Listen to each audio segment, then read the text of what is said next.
बोलिए श्री सद्गुरुदेव भगवान की जय। शिवो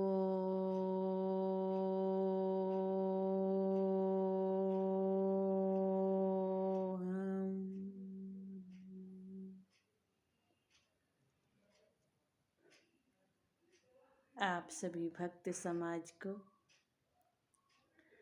श्री सद्गुरुदेव भगवान के श्री चरणों का परम आशीर्वाद प्राप्त हो। निज यात्रा का प्रारंभ हो। व्रतियां असत्य से हटकर सत्य की ओर लगे, अज्ञान से हटकर ज्ञान में प्रवेश करें, भौतिक प्रपंच की ओर से हटकर शाश्वत सत्य की ओर जाने का प्रयास करें। यह तभी होगा जब महापुरुषों के श्री चरणों का चिंतन होगा, मनन होगा उनके वचनों का। उन्होंने जो भी कुछ हमें दिया है उसका मनन चिंतन करना, उसको अपने जीवन में उतारने का प्रयास करना श्री सद्गुरुदेव भगवान की सबसे बड़ी सेवा होगी। क्योंकि बीज यदि खेत में डाल तो दिया जाए, उगेगा तो, परंतु यदि उसकी देख रेख सही ढंग से ना की गई तो समय लगेगा और वैसा फल भी नहीं हो पाएगा जैसा होना चाहिए। इसलिए गुरुदेव भगवान की हम सबके ऊपर असीम कृपा है। जितनी स्वामी जी ने कृपा की है, शायद ही कोई सद्गुरु अपने शिष्य को इतना नज़दीकी से रख करके इतना अनुभव, इतना प्रकाश, इतना ज्ञान दे पाता हो जितना हमारे श्री सद्गुरुदेव भगवान ने दिया है। क्योंकि हमारी वृत्तियां तो संसार की ओर लगी हुई होती हैं। जैसे किसी बालक को पानी दे दिया जाए तो वो पानी को बिलोता है ये समझ करके कि इसमें मक्खन निकलेगा, क्योंकि उसे ज्ञान नहीं है और उसको बिलोने में उसे आनंद भी बहुत आता है।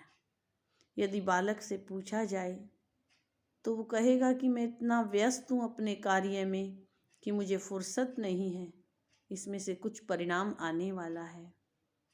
यही स्थिति आपकी और हमारी है।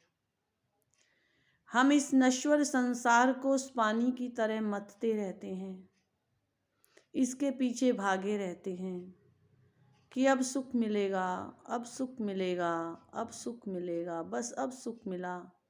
परंतु ये यश, कीर्ति, पद, प्रतिष्ठा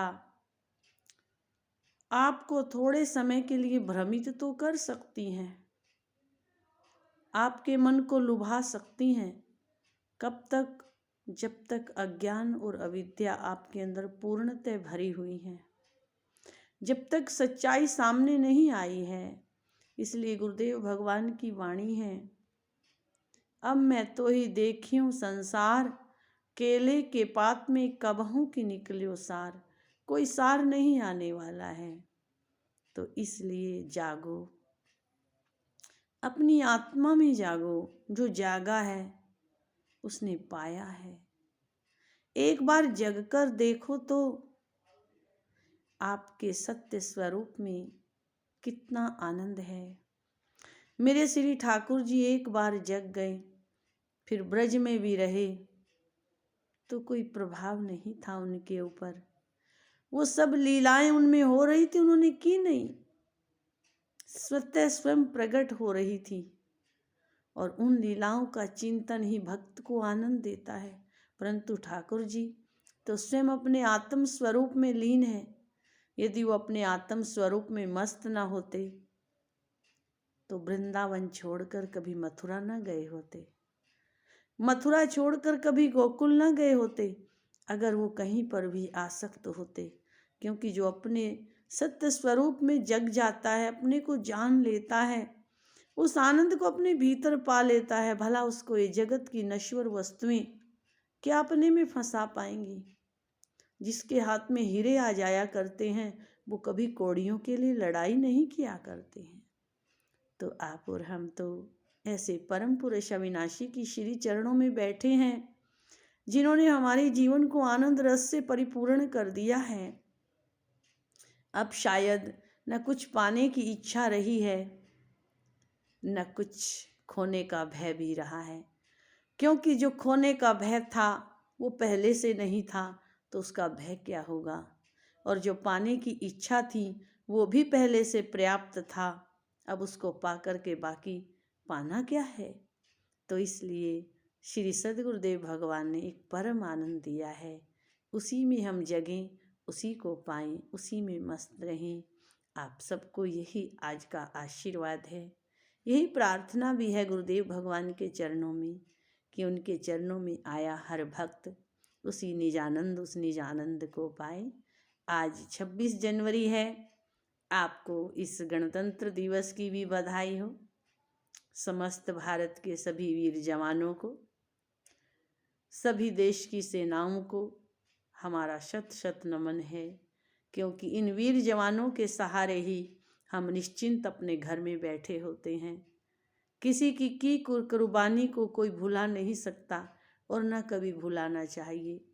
यदि ये देश के जवान देश में पैदा न हों, देश की रक्षा न करें, तो देश का कोई भी व्यक्ति सुख चैन की नींद नहीं सो सकता। तो उन जवानों की ही इस कुर्बानी को आज याद किया जाता है, उन्हीं के वीर शौर्य को देखा जाता है। तो इस देश की जो शान है, जो आन है, जो बान है, उसको नमन करते हुए, अपने देश के वीर जवानों को प्रणाम करते हुए आप सबको आज इस परम दिवस गणतंत्र दिवस की बहुत बहुत बधाई हो। मेरा देश महान बने, मेरा देश विश्व गुरु बने, मेरे देश का हर व्यक्ति अध्यात्म के रंग में रंगा हो, मेरे देश का हर व्यक्ति गुरु भक्त हो, मेरे देश का हर व्यक्ति संयम और सादगी से परिपूर्ण हो, आनंद से परिपूर्ण हो। यही प्रार्थना है गुरुदेव भगवान के श्री चरणों में। बोलिए श्री सद्गुरुदेव भगवान की जय।